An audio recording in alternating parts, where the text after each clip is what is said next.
when you truly love your child and you're really supporting them, you're learning their story and you're learning their purpose and you're learning why they're here, and then providing the principle, which is the structure, to support them in that journey. In today's busy world, how can we find the inspiration, knowledge, and energy to live a healthy and empowered life? If we balance and harmonize our mind, exercise our body, live according to the laws of nature, and connect to spirit, can we find a way to heal, become our authentic self, and live our purpose with love? I am your hostess, Amy Fournier, and welcome back to Awakening Aphrodite. Everyone is so busy these days, right? And I know if you subscribe to Awakening Aphrodite, that eating healthy is super important to you. But you're busy, right? You're on the go, and there's nothing worse than being like hangry, right? Or just waiting too long to eat, or getting home after a long day and you don't have anything prepared. We've all done it. We've all sabotaged our diet and just completely mashed our face with whatever's in front of us because we were starving. That doesn't have to happen. When in a pinch, you gotta have some safety nets ready. That's why I love things like the Paleo Valley meat sticks, the turkey, the beef, all the delicious flavors. I always have one with me. And I've many times come home from a long day starving, and before I had time to put a proper meal together, I would just munch on one of these sticks as like an appetizer just to take that edge off while I was preparing a healthy food. So check these out. Your family's going to love them. My 10-year-old niece loves them, so they taste good. I'm of the mindset, if it doesn't taste good, don't eat it. I mean, come on. Life's too short to eat food that doesn't taste good. And now you don't have to. So you can check it out on my website and use my code AmyFournier10 at checkout, which is not case sensitive, just my name, AmyFournier10 at checkout, and you can save 10%. Let me know what you think. Since the beginning of human culture, there has been no more special relationship than that between humans and wild animals. Animals were revered for their spiritual powers and gifts and were honored for sacrificing themselves for the subsistence of the people. With the rise of industrialization and the crowding out of the wild ones due to the amazing expansion of the human population, the connection between humans and wild animals has withered. Only a rare few of us alive on Earth today will ever experience the depth of the true wild. My friends, this is where the work of Daniel Maple, the creator of the Wild Earth Animal Essences, comes in. Daniel has created a line of vibrational remedies from the wild kingdom that can support us with the wisdom and the power of the wild animals. Used in a similar way to essential oils or flower remedies, I've found that these animal essences are powerful little medicinal tools that I've added to my life to help me with whatever I'm struggling with from one day to the next. Whether maybe I need to relax and wind down at the end of the day and have a good night's sleep, or I need a little bit of a grounding energy because I feel a little bit scattered emotionally. There's always one particular wild earth animal essence that I can find that will just give me a little bit of assistance from my animal friends. You can check it out at amyfournier.com under the e-store and look for the Wild Earth Animal Essences. Go ahead and use my coupon code AMY, AMY at checkout. Enjoy.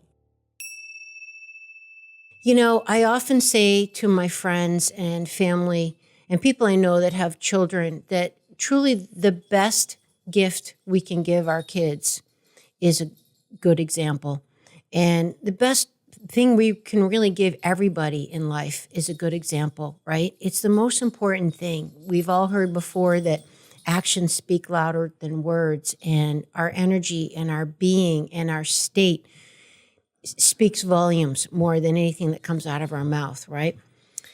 And I'm really glad you're here today, whether you have children or not, because what we're going to talk about today are the most important things, really. We talk about connecting with our own soul, our own inner compass, our own higher self, our divine connection to help navigate us in life, and how this is the most important thing.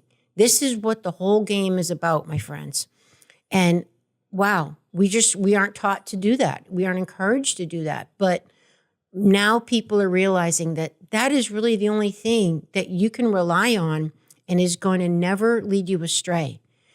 And whether if it's making a parenting decision when you're not sure what to do, or just anything in life, because we all know that people are having trouble knowing who to believe, who are the experts, who's right, who's wrong. We know we can prove studies on either side of an argument with evidence, quote unquote, that someone's position is correct.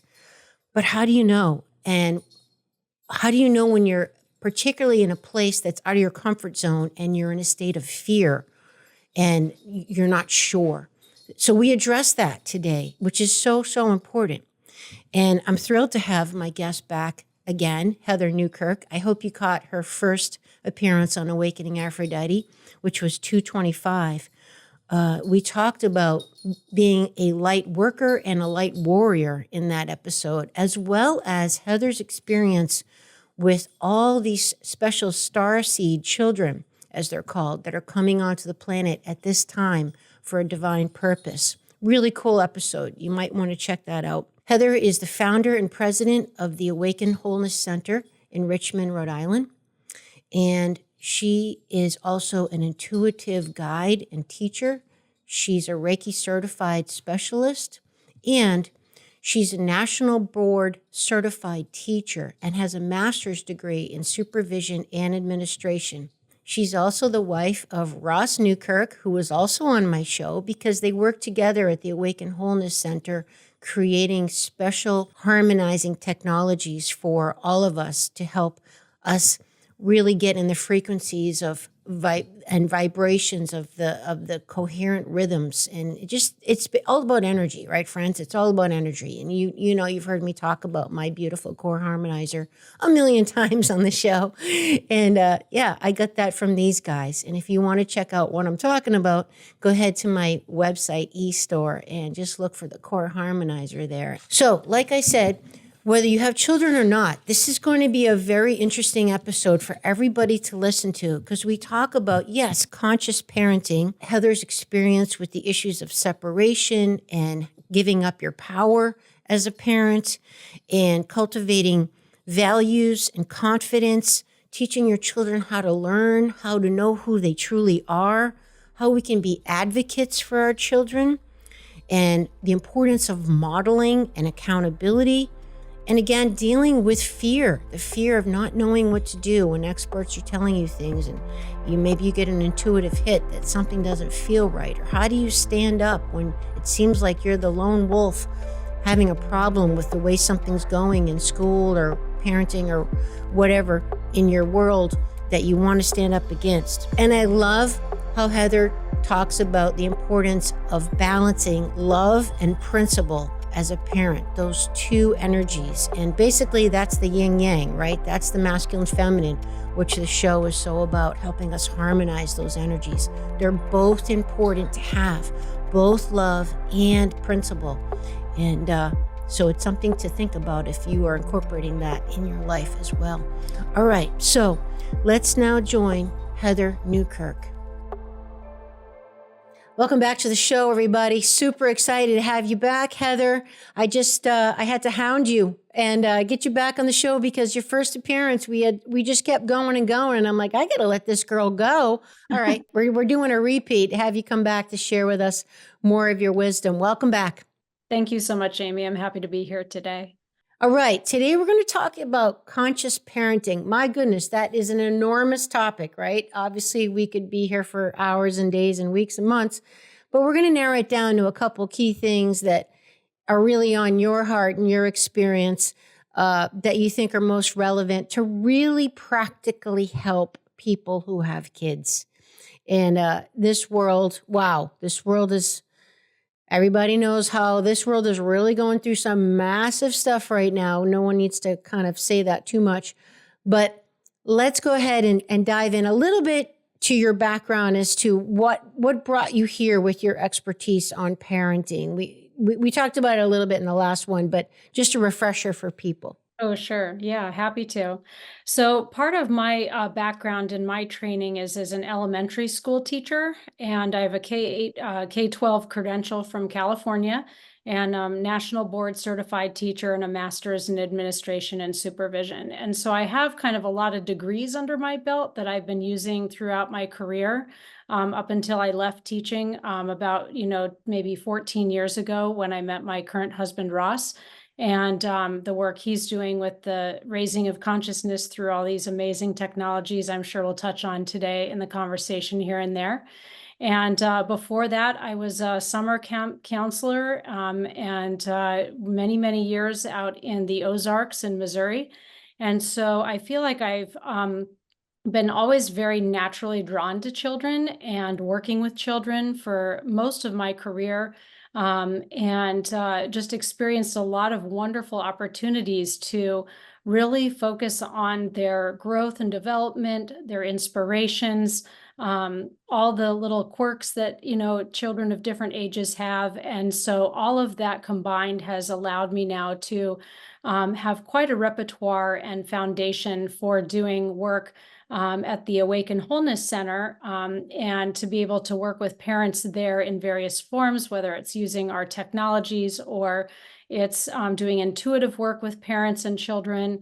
And so through using some of these technologies, some of my own innate abilities came through several years ago of being able to be intuitive so that when I work with children, I'm able to connect with them in various ways. And especially younger children, able to connect with them telepathically, which creates a unique opportunity to be able to support parents when either their children can't communicate with them yet because don't have those milestones verbally, or even other situations where they experience and tell me aspects of their past lives or other experiences they've had that can help kind of provide a foundation and a understanding of why they may be going through what they're going through, even in adolescence. And so it's been just an amazing kind of career when I look back and see all of those little pieces that have come together to make me where I am today. And I'm just so grateful for each one of them because they've provided the toolbox and all the tools needed to do the work that I do today. And isn't that how it is for all of us, right? We don't see it at the time, but everything kind of weaves together like a mosaic. And it is really remarkable when you think about it. All right, so let's just jump right in. What would you say in 2024, we're recording this, what's going on with parents and kids today? What are the dynamics of this relationship, and what do you see are some of the really salient problems that are out there, and with the kind of the paradigm shift? And because I have a lot of friends who have either kids and or are teachers, and I actually don't have human children, at least not at this time, and the teachers in particular are going out of their minds, and it's not, the kids are out of control, but it's coming from the parents, and the parents are even worse. And I even have teacher friends, really high up ones, who if they're not quitting, they're really thinking about quitting because they can't handle the parents anymore. And there's a couple of things going on. Some of them are just totally overbearing or they're totally checked out because they don't want to cause waves, or the younger generation of parents are totally inept. They're confused. They don't know what to do. They're wondering why their kids are so problematic with discipline and listening to them and respect and all these things and work ethic that just is missing. And these teachers are coaching the parents kind of like with stuff that really isn't even their job, like how to parent your kid so you don't have this problem, which obviously spills over into their behavior and their accomplishments at school. So I've been hearing a lot about what's going on with kids and the current problems, which were different when we were kids. So what are you seeing, Heather? And what would be some of the solutions? Oh, yeah. That's a really great question, Amy. And I think it also really hits on what a lot of parents are experiencing from all the things that I've seen, not only from coming from being a camp counselor to how the world has shifted when I was a teacher to now being a parent myself. I have a 10-year-old son. And so there's been a lot of kind of transition in my own life as a person, that I've seen a lot of different things, from teaching in public school to teaching in private school to being a parent myself, choosing to homeschool our son, at the start of the pandemic. And so I've had a lot of varied experiences, but I'd say the one thing that I've seen over and over again right now that is becoming more and more apparent is the separation. The first word that comes to me is like, what is the issue? And where is it coming from? It's separation. It's separation from each other as, a collective consciousness. It's separation from each other humanly. There's a lot of separation going on, just even physically. I mean, look at the pandemic. We were asked to stand 6 feet apart, I have my own reasons as to why they were doing that, but it just is, the separation that we see in families right now is very telling that, as a human species, when we're meant to be connected, and really, when you look at the overarching the way the universe is set up, is that we are all connected and we are all one. And so to be told we're separate, and be, physically being asked to be separated physically from, our experiences and our families and so on, has made it really difficult for us to really connect with each other, because of different things in our life that are telling us that we need to be so independent, and we need to do things on our own, and we can't rely on anybody else. And so I think some of those programs that are coming from many different places have really kind of gotten us into trouble as, a community, because we feel like we have to be by ourselves doing our own thing without relying on anybody else. And I think another thing that has happened, in the last, several generations as parents, is we've given up our power to different places that we think are helping us as parents to be parents, but we've really given up our parenting power by making those choices. So, for example, when put your kid on the school bus every day, and wave from home, and they ride off, and you don't see them again until a much later part of the day, and they've been gone for hours in the day. The majority of their day is at school, and you don't really know what the parents, or the teachers are saying, or the school is saying, and maybe you're really busy as a parent, and you are working really hard to put food on the table, and you're just assuming that that school is taking your best interest at heart with your child. Sometimes those schools are making decisions because their hands are tied by things coming from the district, or things coming in from outside sources that are providing either textbooks or information to your child that may or may not be as accurate as you want them to be. And so there's, so much going on right now, where we as parents have started from a very young age, given up our power as a parent to really be in tune with that child, and just assuming someone else is going to help us parent. And, parenting can be very lonely when you don't have that support from your kind of in your community or your family around you. But, I think there's ways that we can connect with each other, so that we can really be the parents that we're here to be in this lifetime, to help these kids, especially these newer kids coming in, kind of navigate these really challenging times.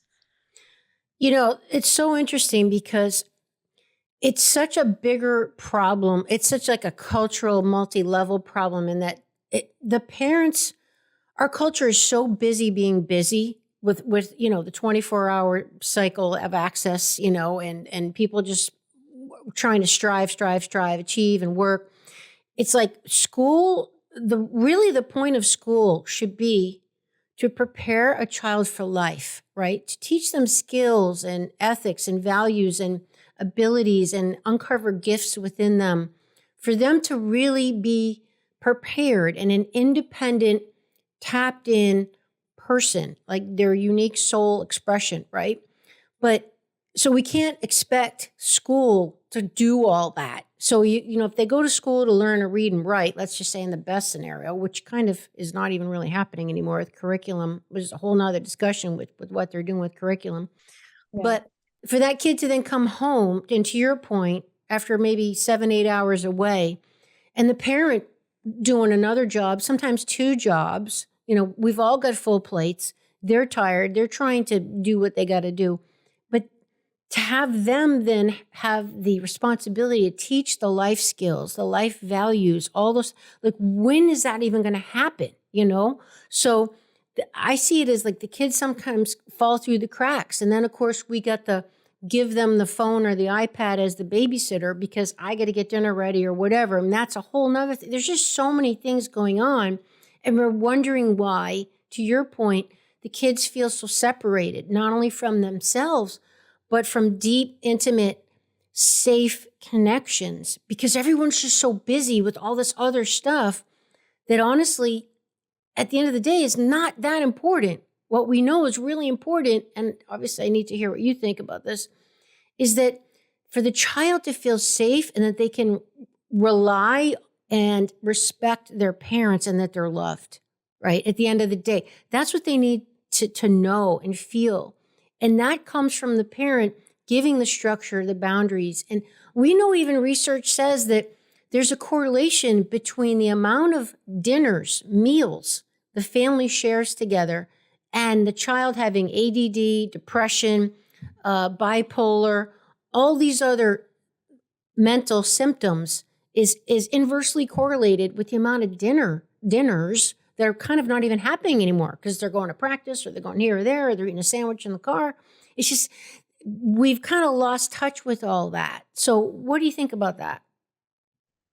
Well, I think you're right on. I think it's happening everywhere. At least I'd say in America, I think we've Yeah. been so programmed to think that we have to have such busy, busy lives and that it has to be full of activity and, parents chauffeuring their kids everywhere. And, the kids have to, get into this college. And I remember at a private school I was teaching in St. Louis, and I was teaching fourth, fifth, and sixth grade science there. And I had parents that were so adamant about getting good grades for their kids that they were not in integrity and asking me to change grades, which I didn't do because it wasn't in my integrity to allow a parent to basically try to bribe me to pay to change their kids' grades so that they didn't have one bad grade to get into the highest college. And having a goal of being in college is wonderful, but if those kids aren't learning what it means to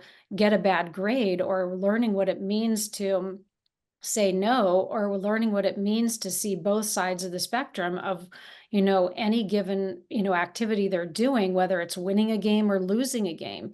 When we were kids, not everybody got a trophy, and now Right. everybody gets a trophy, right? Because you don't want to hurt anybody's feelings. And this could be a whole nother podcast, I'm sure, talking about some of these things, but it just feels like that, kids really strive and really, rise to the occasion when they're given a great sense of confidence by being able to learn about how they learn and who they are by providing enough structure that the kid feels safe, but not so much structure that they can't fail, because kids need to learn all of those dynamics of how to be a person on planet Earth. And you don't always learn that when you're either given everything right off the bat or you're given kind of nothing off the bat. There has to be a balance. And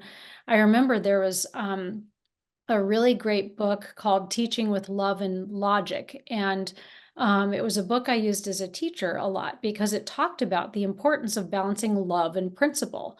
And I remember my dad was a high school principal that was his whole career for many, many years at two different schools, private schools. And he used to talk about the balance of love and principle, that, love without principle is like a jellyfish, and principle without love is like an iceberg.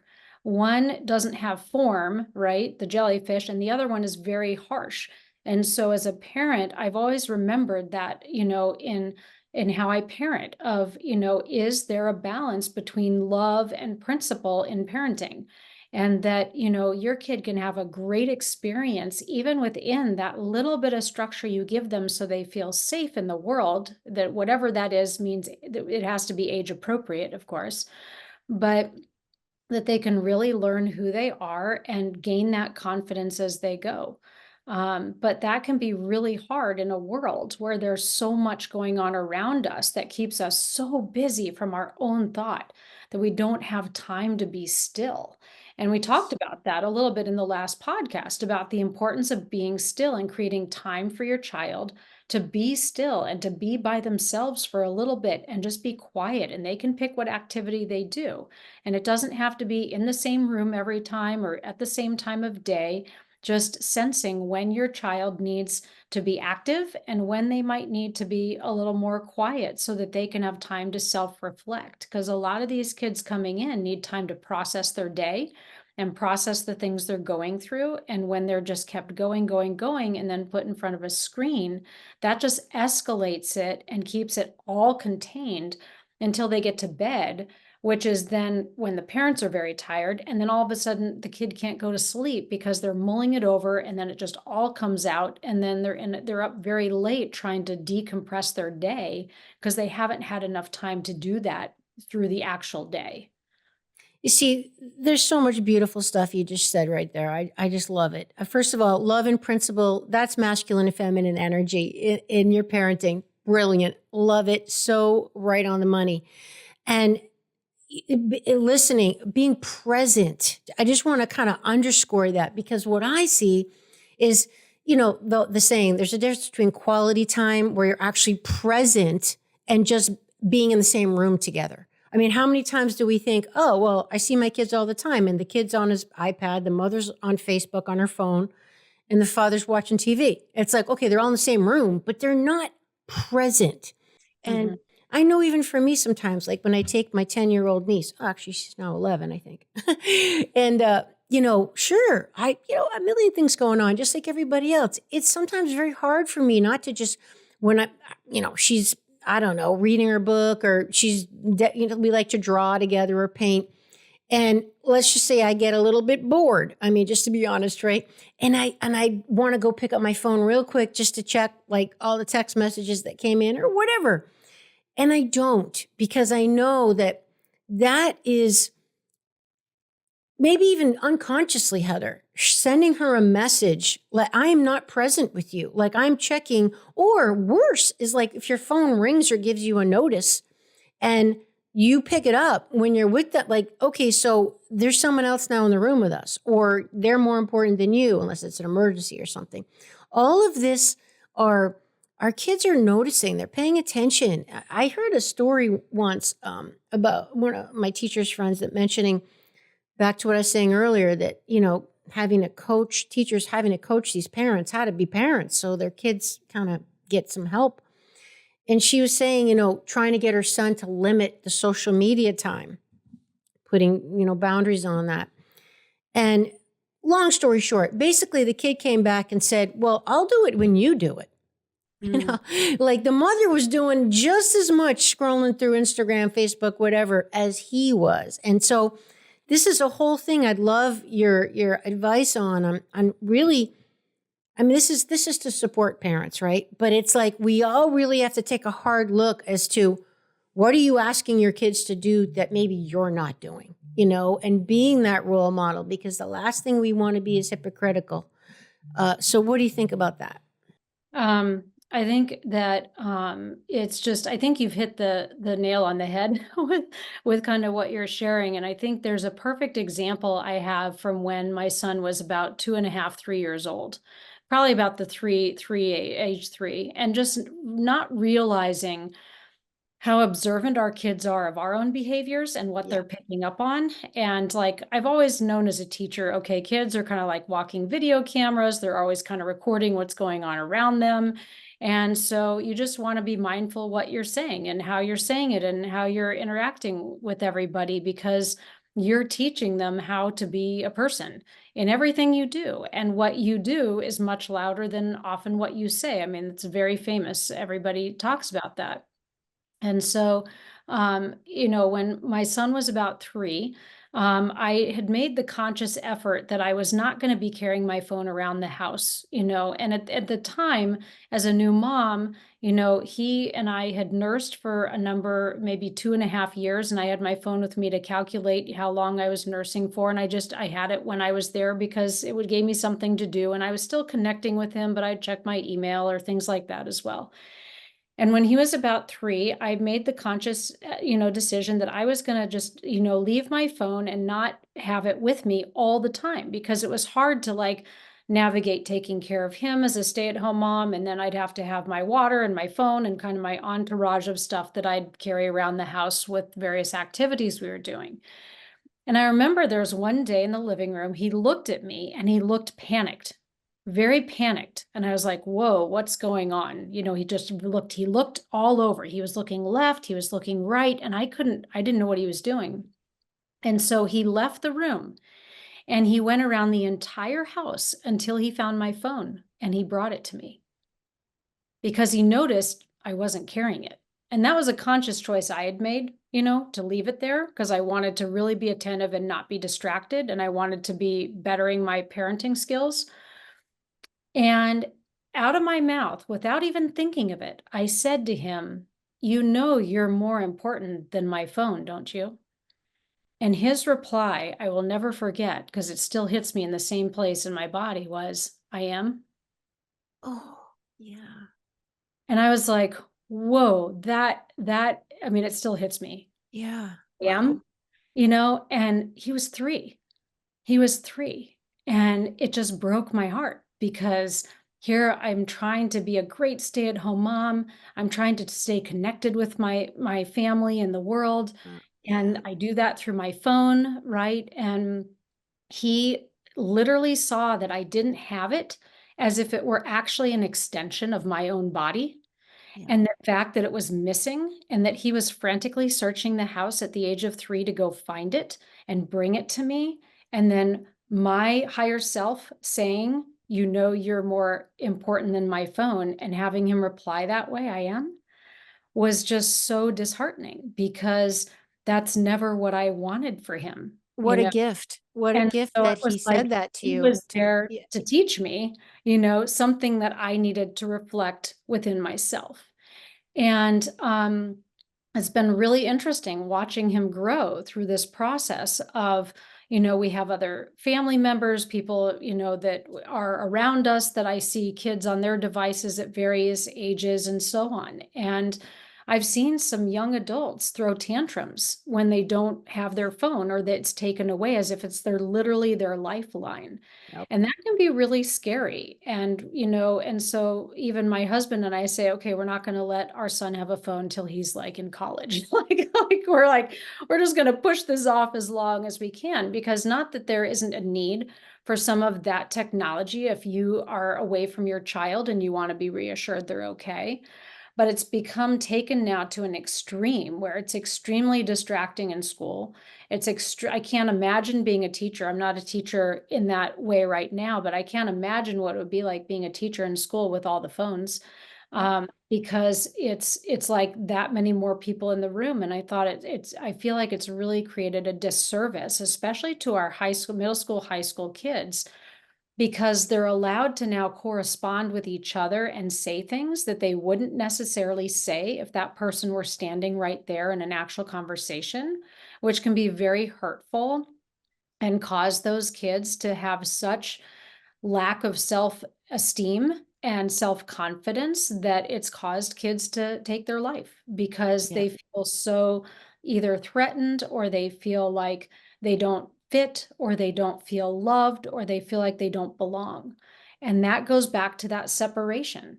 When you have community around you, whether it's one person or 10, that you really connect with on a personal level, eye to eye, face to face, skin to skin, and you're there with that person and they have your back and you have theirs and you have a relationship with them, then I feel like you have something to kind of live for, right? You have something to focus on of another living human being that provides an opportunity for you to have purpose in your life. And so the kids that don't feel like they have purpose or are being distracted by these devices, it's really been a disservice because it's really caused a huge rift and a huge separation in families, in generations, in the way we operate as a society. And I'm not perfect at it. I'm working at it every day to make sure that even in my own work that I do, where I have to correspond with people, that the phone is set aside. And I know I can do better. I know I can.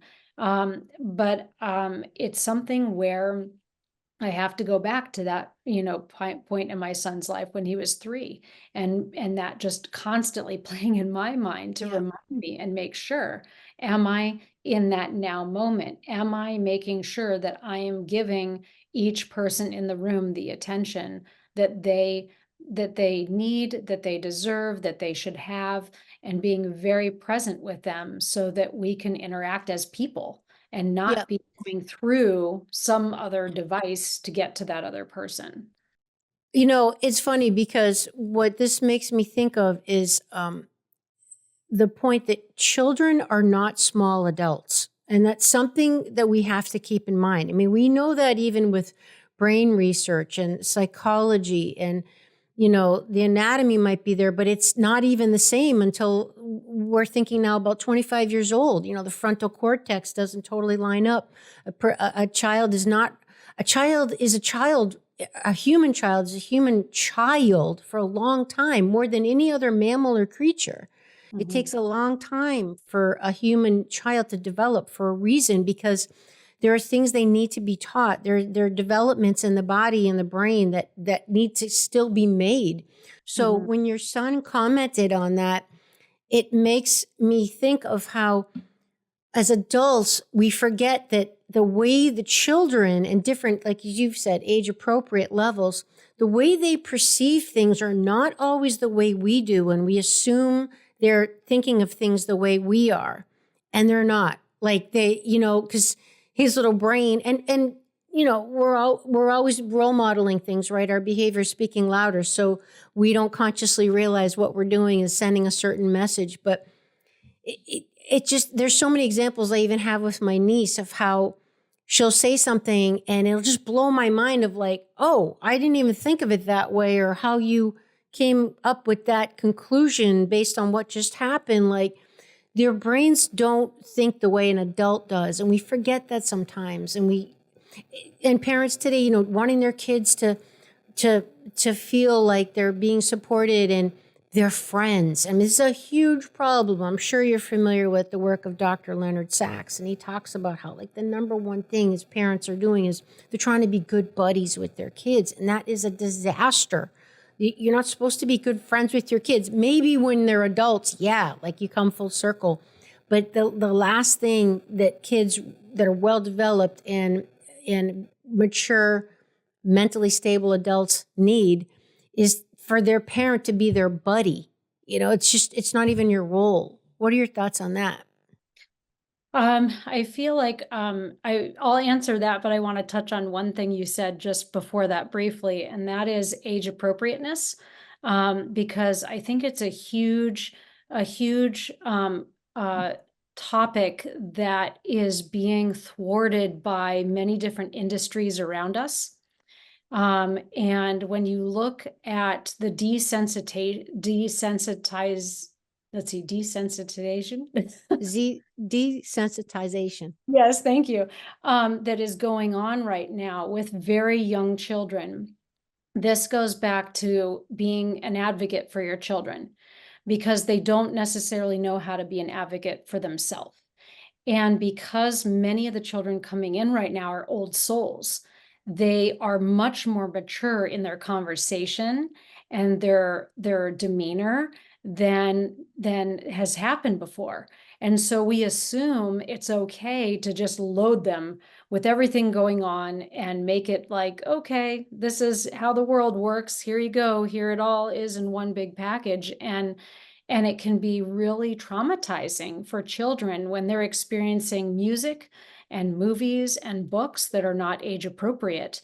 And even some of the industry that has the tags on the movies that say, okay, this is a G-rated movie or a PG or PG-13, when you really look at those movies, there's a huge push right now to desensitize children so that they think that, some of these really traumatic experiences are normalized, and it really is a detriment to the innocence of our children and being a child's advocate when we really need to be stepping up as parents. And I'm not saying that you have to um, be a parent that is like, authoritarian and, everybody should be seen and not heard, because I know the kids of today do much better with authoritative type parenting.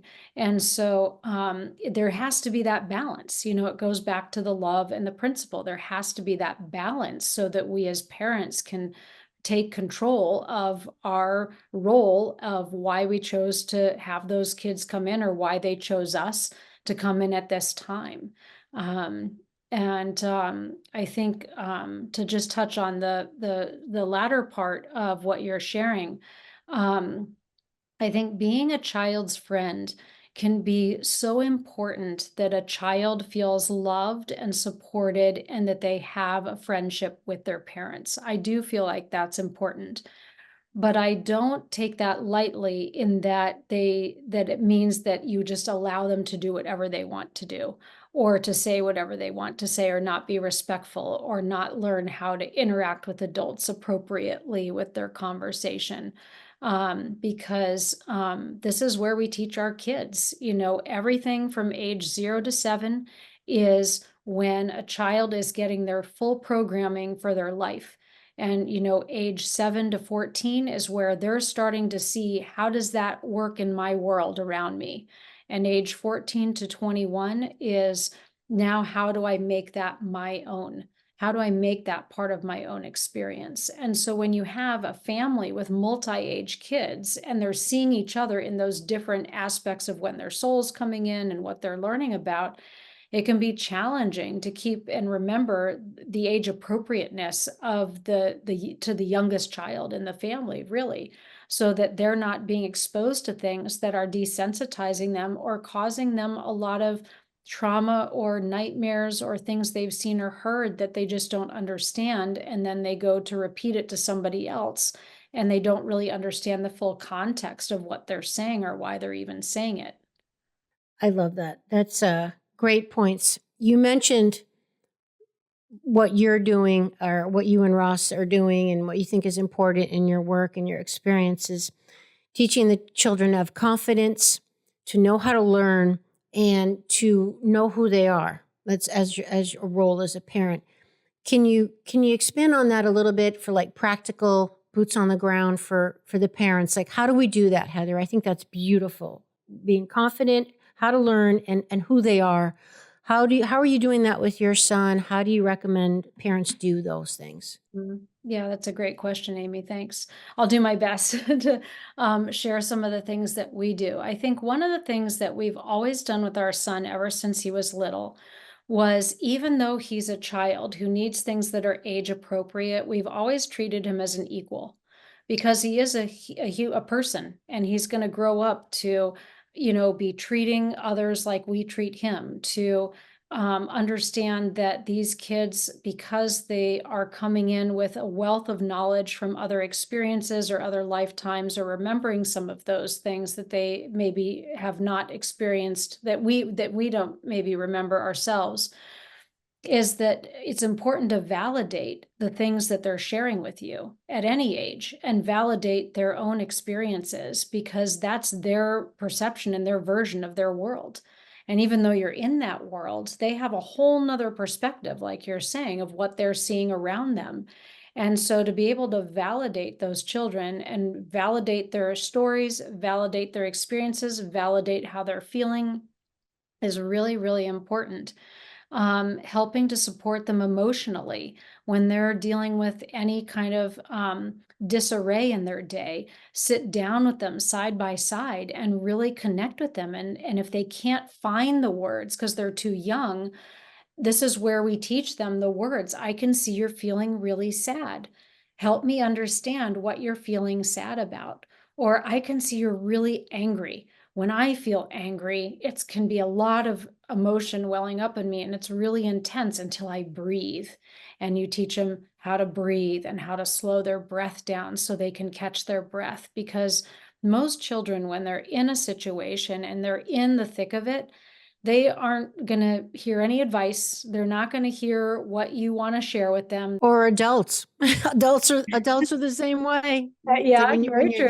you're that level of emotion, it's like Yeah, ears it's turn hard to off. hear. It's hard to Hmm. hear. And so allowing them to sit side by side and really connect with them and provide a support, even if you're quiet and you don't say anything, and just hold space for that Yes. child Hmm. while they're going through that emotion. Then you can talk about what the emotion is, why did it come up in the first place?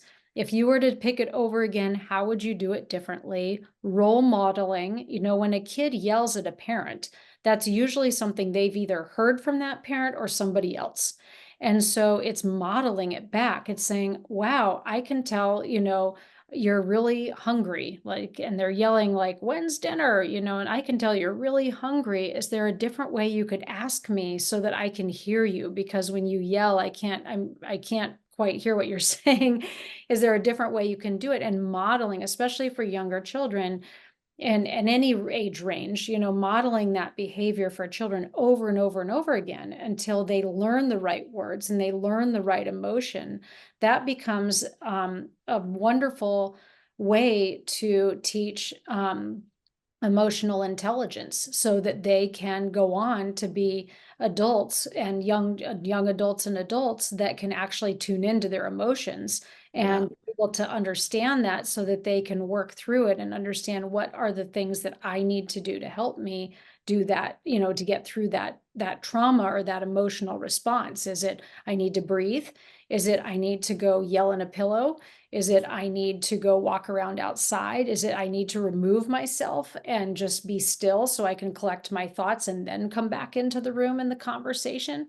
Or am I someone who I can just take it right there at the get-go and I take a few breaths and I keep right on going and everything's okay? But if you don't know as a parent how your kid responds to things and they don't know or they don't learn, then that's where we have a disconnect in society, because when people go to work together and there's conflict, then that's where a lot of kind of bad things can happen because we haven't learned how to communicate. And how to respectfully disagree. We Right. don't see role models of that anymore. Now it's just people screaming at each other and canceling each other and just complete. It's like you can have a respectful debate or conversation and not agree, even with people you love. I mean, and you can just, I still love you, but we're not going to scream at each other and just completely berate each other or, have value judgments about the virtue of the other person or call them an idiot because they think a certain way. We can just respectfully disagree. Kids don't see that anymore. They see people completely wiping each other out. I mean, look at that stupid show Survivor on TV or whatever it's called, where they're out in the wilderness and they're competing for the winner. It's all about being sneaky and undermining, no values, cheating to win at all costs, lying. It's not.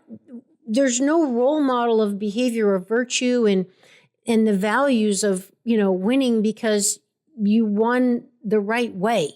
So, but to your point, having role modeling how to talk about your emotions, like rather than your example, screaming, where's dinner? It's like, well, you don't speak to your mother that way, or that's disrespect. I mean, but they have to see how it's done. I mean, adults are the same way. Like how do you talk to somebody? They don't know how because they were never taught. And societies have always taught these things and we're not seeing it anymore. I mean, TV shows when I was a kid, like Leave It to Beaver or whatever, we were constantly learning about values and family values and role model. And now we got the Kardashians and like I said, Survivor and all these crazy shows that, look at the music. Cardi B and that stupid song that was about a girl's vagina getting wet and how that was like the number one song was like, what is happening? Like this is what kids are listening to? when we're wondering why kids are yelling for dinner or whatever, it's nuts. So, how do we bring this down, Heather? How do parents raise their children to be the people they want them to be in this culture that is not role modeling those values?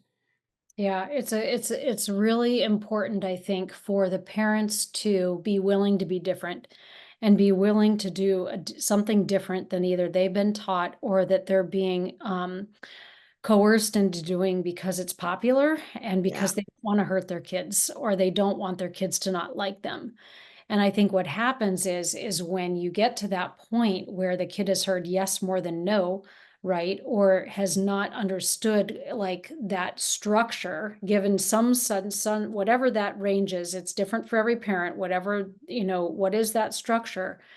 Then I think what happens is that it's kind of all things run amok. And it's like we have a society where people are not taking responsibility for their own actions because they don't have to.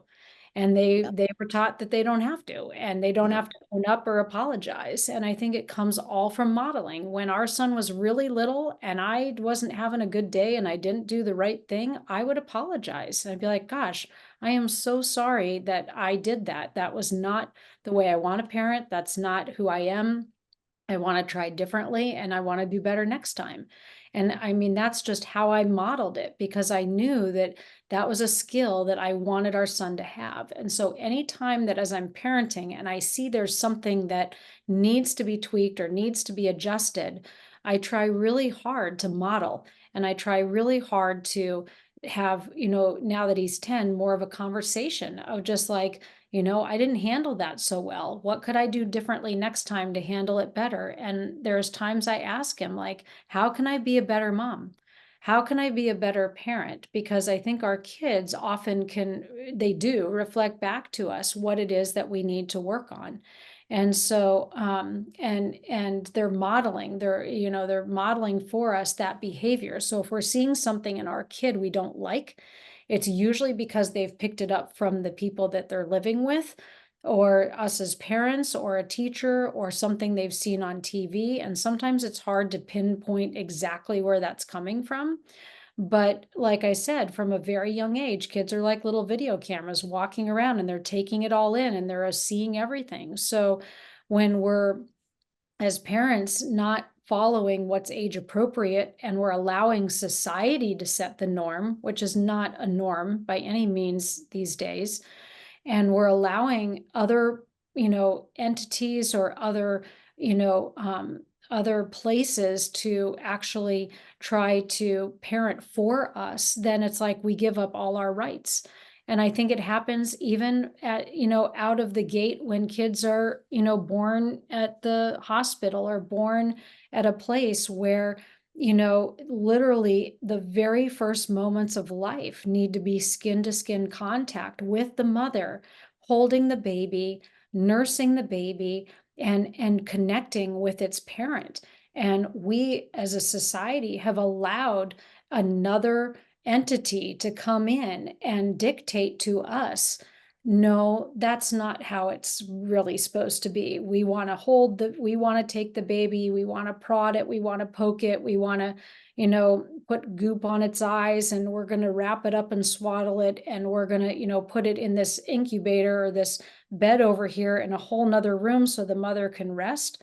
Well, and meanwhile, we'll, give, drugs to the mother so she doesn't have to feel the birthing process. And we're going to do all these things. So really, there's very little effort from, I'm not saying this is the way it is for everybody, but it's becoming more of a standard in the industry of taking the empowerment of even the birthing process away from the mother.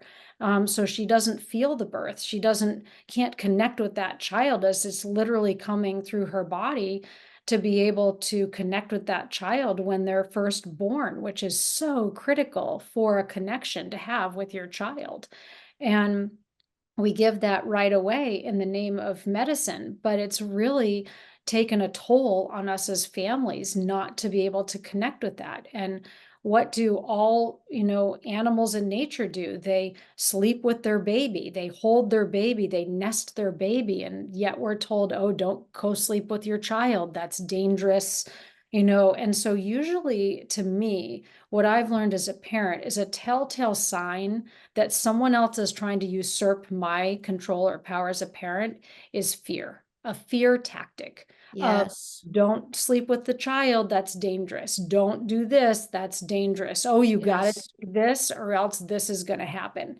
And so when we get coerced into that through fear, and we've seen all that in the last few years play out across the planet. If you're really paying attention, all of these things that have usurped our power have come from a foundation of fear. And so as long as you can keep your wits about you and really stand up to your true empowerment of how you want to parent, how you're meant to parent, and these kids coming in and picking you for their various experiences, and needing to support that in a better way, in a higher frequency, higher vibrational way. The only way that can happen is if you, first of all, know how your power is being taken away, and then you make a different choice. And I think every generation gets better, I would say, for the most part, in general, that's kind of a big blanket statement. But there are things that we've really kind of messed up on in these last couple generations that we think we're doing better when really our power is still being usurped through various industries and various programming. And I mean, look at television. Why is it called a television? Tell a vision. We're being told a vision that's a program, television programming, to teach kids things that are way far from age appropriate and try to, usurp their power and our power as parents to really be an advocate for our kids as to how we need to come together as a community to be more in alignment with these higher frequencies that are playing out right now, and that the world is needing us to stand up to. And the only way we can stand up to it is if we know what's going on and we're aware of what the truth is, because it resonates within us as being the truth, and that we're willing to be different than even other people around us, because it's the right thing to do, regardless of what's popular and regardless of what society says is the norm, which actually is not. I am so glad you said that, because that is the most important thing of the show is, and I want to ask you how you would advise the person watching or listening that it's like, yeah, but I feel like I'm the only one. Like, when something is not sitting right with you or it doesn't seem right, and you're like, but they're teaching it at school, so it must be okay. Or but all the other parents are letting their kids go along with it. So I guess I'm the only one that doesn't really agree. And I don't know if it's all right, but I guess it must be all right. And how can they have that backbone, Heather, to stand up, even if maybe they're the only one? And I will just add, a lot of times you're not the only one. There's a lot of people feeling the same way you do, but someone's got to be the courageous one and speak up. And a lot of the parents that, unfortunately, we know censorship is very, very real. And so people that are reporting whatever it is that's going against the powers that be narrative that they want people to believe, it's all getting scrubbed. So you don't see these comments or whatever, no matter what the topic is. But parenting is no different. But how would you advise a person listening going, oh, yeah. And plus the kids go crazy, right? The kid's going to fight back the parent and be like, I hate you. You're mean. You're going to make me an outcast, or, because they're kind of the different one. What is a parent to do? It's hard. It's Yeah. hard. You have to, when you're faced with that. And there's so many parents and even kids that are. And I think that's Yeah. where you have to be willing to have the courage and the strength to do it. And I think it comes from relying on your inner compass. I've talked to Yeah. many parents, even from parents who've gone through the hospitals to have their children, for example, who were poked and prodded and given toxins. And they said, my inner compass told me not to do it. Mm.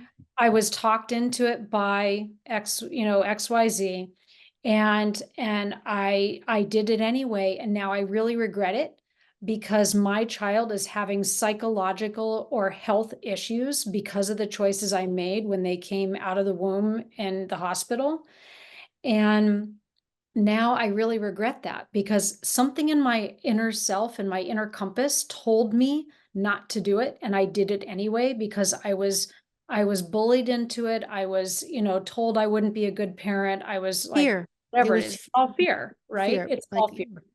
And so for me, my inner compass has to do with focusing on love because love and fear cannot exist in the same place at the same time.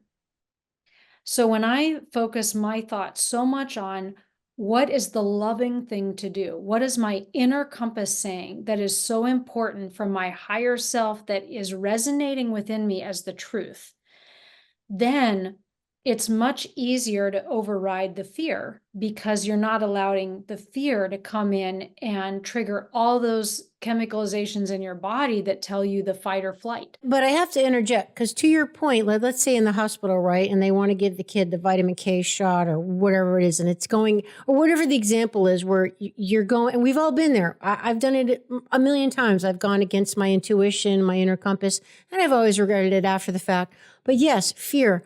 But to your point, if we ask what the love is, what would love do, or tap into love within you, it's tricky, Heather, because it's because the parent loves the child that they're afraid. They don't want to do the wrong thing, and they're trusting the expert, the outside judgment, right? The expert is saying, no, they need vitamin K shot or whatever it is, right? So it's because they are tapped into their love.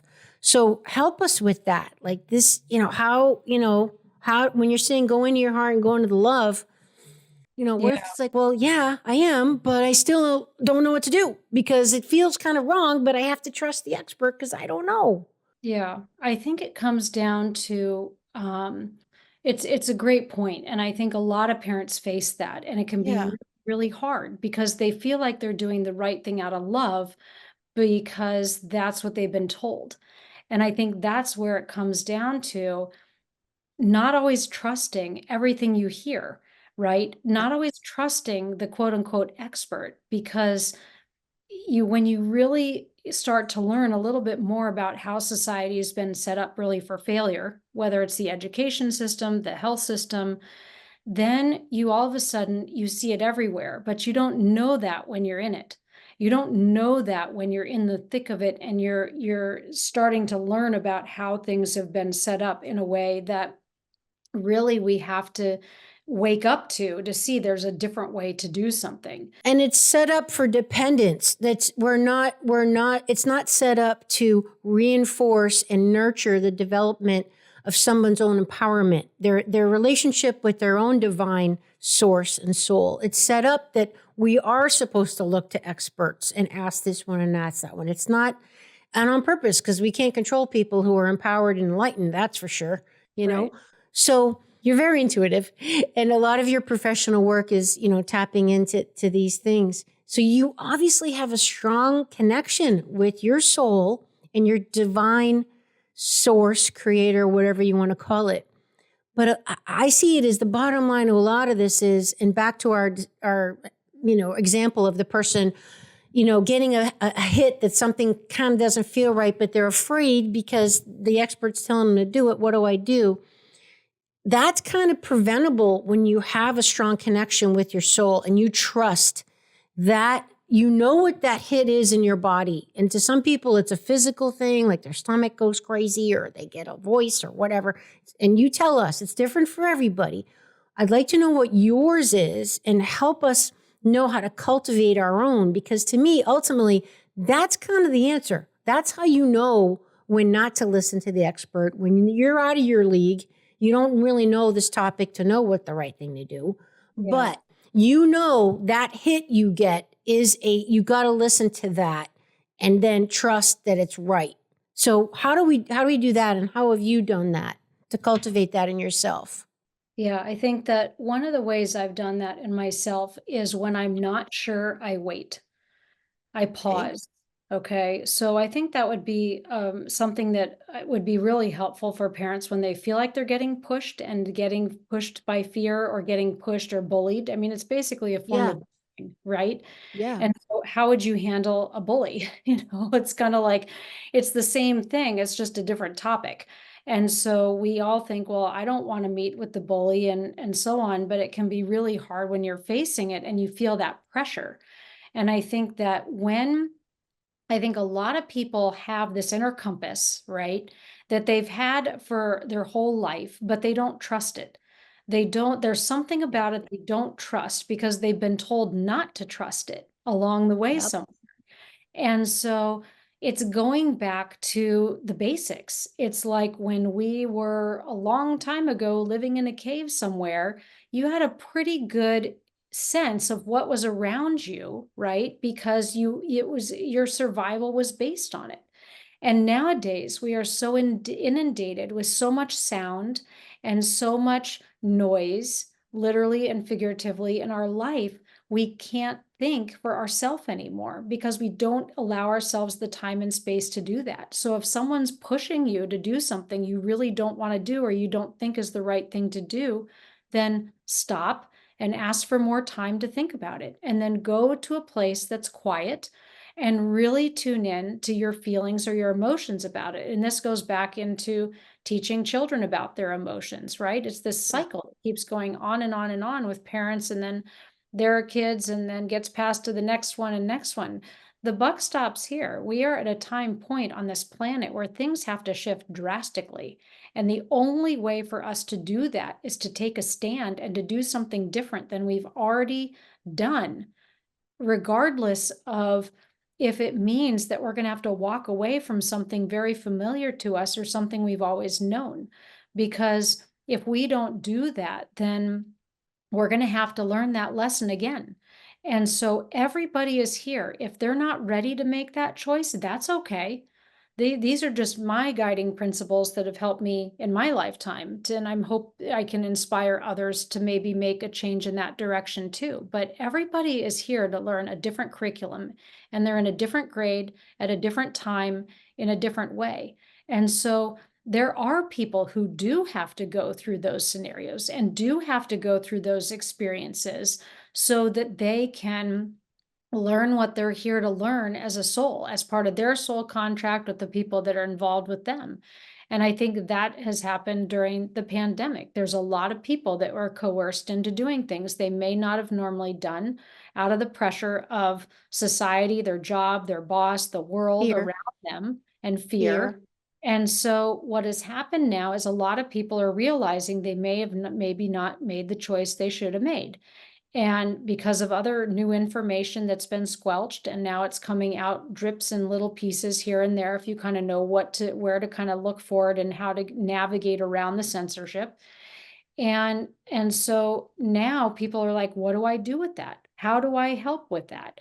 And it's like, well, what's the lesson? What are you here to learn about that? Everybody's here to learn something.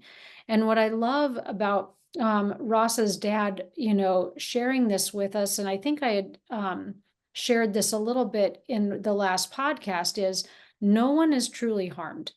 Even in the most dire of circumstances, when someone makes a choice that goes totally against their gut or goes totally against what they think is their own navigation system, no one is truly harmed. If What do you you mean? What do you mean no one's truly harmed? Right. If you look at it as everybody's experience here is part of being part of a play, really, is we're here to learn about our own emotions because it's the one place on planet Earth where we can learn about our emotions. And so we come here to have these various experiences to learn how to navigate, the very depth of love, the very depth of hate, the very depth of compassion. You name the emotion, and there's a part of within all of us that have had to go through learning in various lifetimes all these different emotions to be who we're here to be. And some souls who are here that are very young souls are picking the very basic emotions to learn. And then people of us who are older souls are here to learn very intense emotions of what they're here to learn. And so even if you picked something that caused you to check out today and not come back, you would go through a review process on the other side of the veil that would help you navigate how to change those choices and change that. And what did you learn from that? So that when you come back in your life, coming back, however you come back in the next experience, that you have that under your belt to be able to pick a different choice. And I think what's going to happen is that a lot of people who've gone through this trial and trauma in this lifetime with everything going on are going to pick very different experiences that then in turn raise the consciousness of the planet that much more when they come back. And so even when it's even when you feel like you've made a mistake or you feel like there's a choice you would have made to make differently, that's okay. It's part of learning. If we got everything right every time, there would never be an option for us to see the contrast and for us to learn in a different way. We can't expect every child in school to get everything right. We can't expect as our coworkers or our employees to get everything right every time. This is how we learn. We have to go through these experiences to learn what we're here to learn. And so it's okay. We can't be harmed from those, even though it might look like physical harm. It isn't really a harmful thing because it's allowing us to grow in a spiritual way or an emotional way for this next experience, whatever it may be. Okay. So as we get toward the end here, I just can't believe all the time has just flown by. I'd like for you to give us a little more detail on this brilliant concept of the delicate balance of parenting with love and principle. Parenting with both love, the feminine, and the principle, which is the structure and the discipline.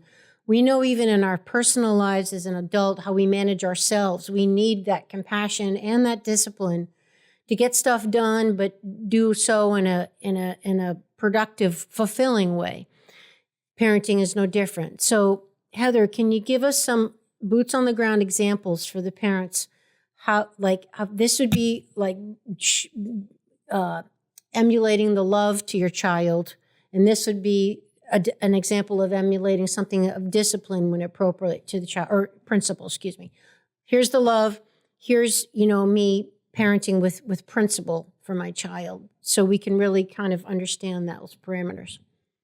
Yeah, I think, whenever you have, and I'm most of my conversation has been focused on younger children, but not to neglect children of any age, going through their experience. But, sometimes the most loving thing to do for a child is to provide that structure because it Yeah. provides them an opportunity to challenge them in a way they wouldn't be challenged if you hadn't provided that structure. When you allow a child just to, that something, making a decision that they don't have enough information with or they need more support in, then what happens is they don't know how to navigate the world when they're out on their own. And so this balance of principle and love can be experienced in many different ways. And I think that when you truly love your child and you're really supporting them, you're learning their story and you're learning their purpose and you're learning why they're here. And then providing the principle, which is the structure, to support them in that journey. And so when I talk about a balance, it isn't always just one thing or another in any given scenario. It's always this balance of how do you balance both things so that when they come together, they're, emotionally well-rounded children. A lot of the things that I use are different books, parenting books that have helped me to navigate some of these questions on how to balance those two. Would you like to share? Yeah. Would you like to share for the people listening some of the ones that really have helped you the most? Some of the ones that have helped me the most, this is by Daniel Siegel, No Drama Oh, Discipline.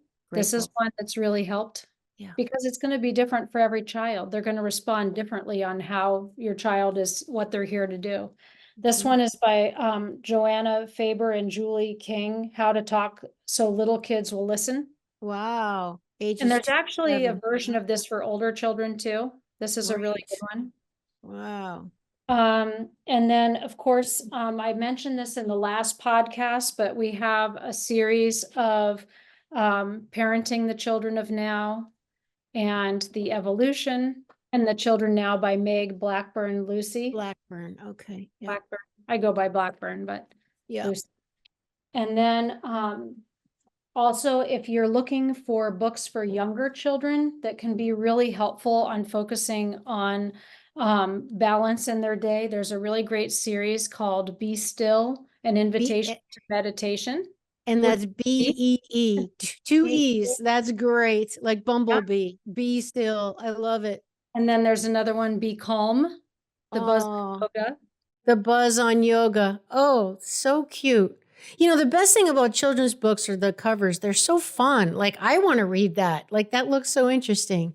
There's Good. Good Morning Yoga and Good Night Yoga. My son used to love these as a way to kind of decompress from his day. Tell us, what is that book about, Heather? Is that actually like yoga poses for your kid? Oh, yeah, yeah.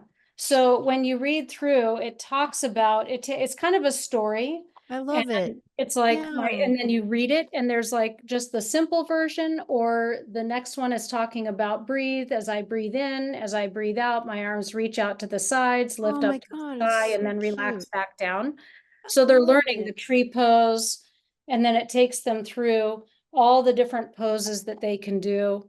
And my son used to love these That's in the so morning and at night. great. And it teaches them in a very creative way. And then if you have a younger child, you can read one side. If you have an older child, you can read the other one. What she's saying is, for those not watching on YouTube, is that the page has a more let's say advanced version of text, and then the more simple version of text, depending on the age of your child.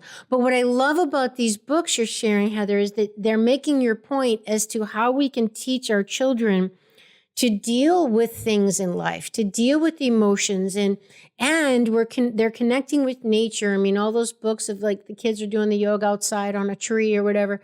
It's such a powerful teaching modality and opportunity, and you're reading your child, you're multitasking there, you're present, and you're teaching them valuable skills of coping in life, and you're doing yoga for your body. I mean, that's brilliant. I love it. There's also really good, if you're into tapping as an adult, there's called Gorilla Thumps and Bear Hugs, which teaches kids how to tap at the different points on their body for Oh, the tap acupuncture points, to tapping. release energy. Okay, It's good. acupuncture tapping. Okay, yep. Then a couple more for kids who are struggling with seeing things that they may not be able to understand. There's a very young series called I See Spirits for Ooh, empathic and intuitive children. the And Psychic Kids series. the Wow. Psychic Kids series, Feelings Not My Own, had this little girl who's like, I'm picking up feelings, they're not mine, where are they coming from? And then Rainbow Lights for children who see auras. And those are by who? What's it say? These are Carrie? by Karen Block. Sorry, Karen Block. Okay, so let's just pause right there for a minute, because back on your episode 225, we talk about star children, okay? And you've got a lot of books there, and those are all fantastic. And I'm definitely going to grab some of those. A lot of them I'm seeing a theme, like we talked about how a lot of kids these days that are coming in are really tapped in, star children. Um, did you want to talk about that? Because I noticed you have a lot of books like that. You're seeing that a lot, like parents coming to you and saying, my kid's saying this, that, whatever. What are your thoughts on helping parents deal with those kind of kids? Yeah, I'm happy to share. I think, there's a huge influx right now of kids coming in who are very old souls who are know much more beyond their years, have very telling eyes. That's how I kind of tune into them. Their eyes look right through you, and they can tell everything kind of going on just by looking at you, and that. One of my dogs does that. And Even my friends say that. This dog is looking right through me. This yeah. is sorry. And Go so ahead. very, that's okay, very connected, and It's funny. wanting to be connected because we've had Yeah. other lifetimes and other experiences together. And when you look into somebody's eyes, you can really tune in to all those past experiences. And so I find it, like per our conversation at the beginning about telephones and being on different computers and things like that, we're not looking directly at the person in the way we would if we were in person. And so it's so important to be connecting with these kids eye to eye, face to face, on their level. If they're shorter, you're getting down. You're, on your knees, or you're kind of bending down, to be right at eye level with them. And That's why is that? What? Because that's a really just interesting helps you point. make a really good connection with that child, and then they Yeah. can see you and you can see them about who they really are on a level that you're not even communicating in real time. You're actually Yeah. communicating with them from distant places, from past lives, from higher self points. Um, and so I think that, right now there's a huge flood of these kids coming in to be a part of this shift and the change going on the planet right now. And they're choosing this time period to meet and come in so that they can help shift the planet into a higher place. And so they're needed here, and they're picking us as parents so that we can help navigate that. But I think that the control structure almost understands that and knows that, which is why there's so much distortion to try to pull kids off their game, pull parents off their game, distract them with the status quo, distract them with, shows and devices, so that they're not, they know how to connect with each other when those things are not in place. And so the more that we can kind of, like you said, talk about balancing that principle in love. I mean, my son watches some shows in there, and has a Kindle where he plays a couple games, but we've taught him the balance. He's outside most of the day. He's at the dinner table with us having a conversation. So if he needs some downtime to just kind of like do his thing, that's okay. But that's where the structure comes in. It's not hours and hours and hours. It's, a matter of moments in his actual day. And that's where we've provided the structure for him. It's not even a set time or a limited time. We've just taught him from a young age. Oh, I can see you need to process. You could watch a show. That's okay. And when you're done, let me know. And he does. He self-regulates because he's been Self-regulates. Yeah. taught, that it's okay for me to do this, but I don't need to be doing this all the time because it isn't where I'm getting my full information from. And so that's something we've taught him at a young age, is the appropriateness of, books, the appropriateness of shows that are age appropriate. And so we'll sit down and watch it with him. And how are you feeling about that? And is that character, saying a very nice thing? No, they're not. How could they say that better? So we actually use them in our family as kind of teaching tools, as Yes. to help him navigate his world and how to interact with people, just by an example that isn't necessarily something that happened to him, but happened on the show or somebody else. A teaching opportunity in real life. Yeah. Yeah. And that's to your point that, I like that expression. Ever heard that, Heather, that your kids are almost like constantly videotaping everything in their lure. And I say that about my dogs because people will comment how well behaved they are. And it's like, well, like being a parent, and they say, how much training do you spend with them? I'm like, you're training them all the time. As you know, everybody listening knows that. You're teaching all the time.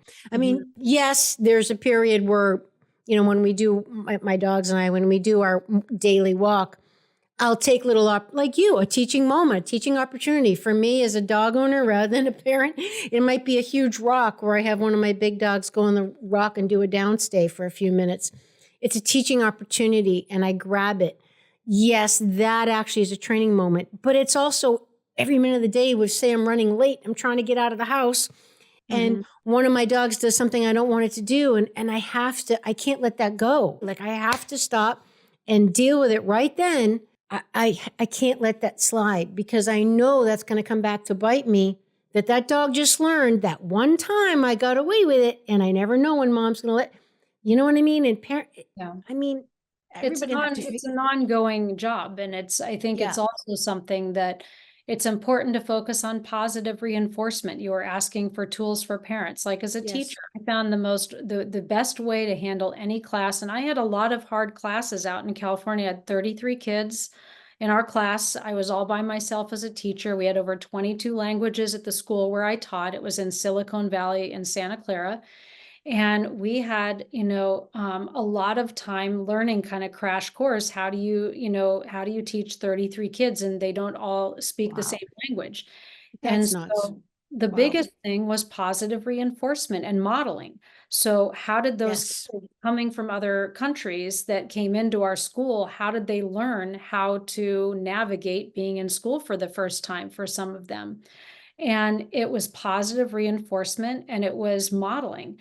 And that's how we got through our day teaching, and the kids could learn what they needed to learn very quickly because I modeled it, I had the other students model it, and I gave positive reinforcement. And what person doesn't want to be praised for the good things they're doing, right? And so that positive reinforcement, and it's okay to call someone out if they're really doing something that needs to be stopped at that moment, but how can you turn that into a teaching moment to really focus on the positiveness? And at a young age, for our son, we focused on positive reinforcement. Wow, thank you for saying thank you. That was a really polite of you. It's not just he said thank you, right? But we modeled, wow, we positively reinforced, wow, I noticed you said thank you. That's beautiful. That really made that person feel really good. That was the right way to do that. And Yeah. so, Feed yeah, what you want to grow. yeah, Feed. yeah, Yeah. Yeah. yeah. So I think that every kid wants to be loved. Every kid wants to feel safe.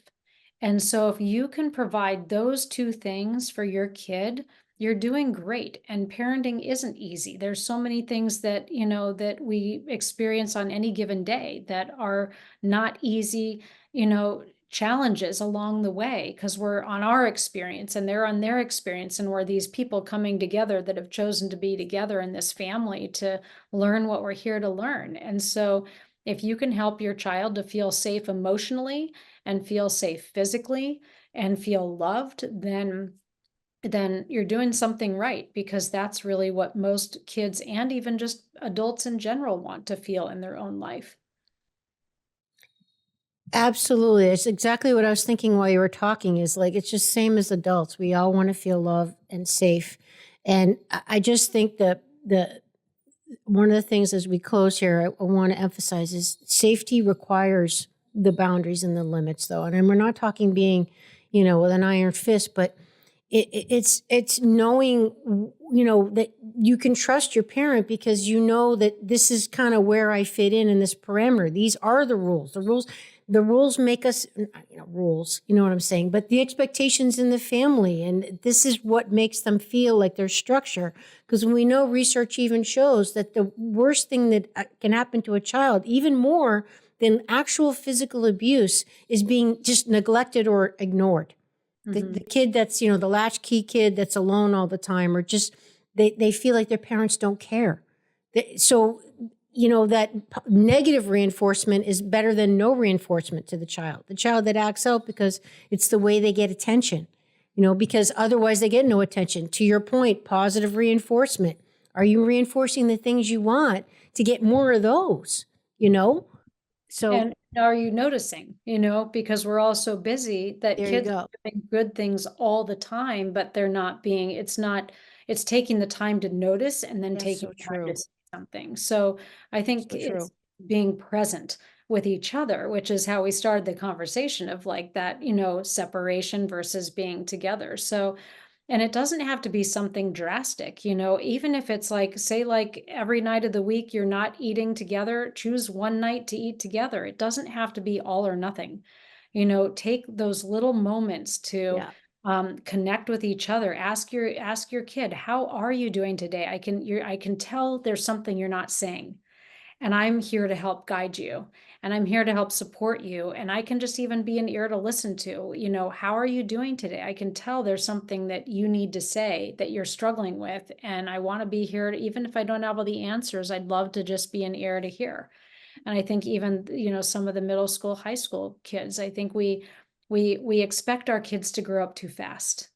Yeah. And that can be a detriment to society because they really need our support all the way through that full completion of 0 to 21, and even beyond that. But that is their whole soul experience from 0 to 21, 0 to 7, 7 to 14, 14 to 21. They need that guidance that entire time, and we expect them to grow up so fast that they miss their childhood, and then they miss learning how to be, a person that can interact with other people in a positive way, because they didn't learn those skills, or they were shortchanged by trying to grow up too fast. Fantastic. Great stuff. I know I learned a lot. And Heather, how can people find you? Where would you like to direct them? And maybe they want to, do private coaching with you, or have you read their children, or just talk more with you. How can they find Oh, you? sure. Thanks. They can find us at awakenwholenesscenter.com. And my email is info@awakenwholenesscenter.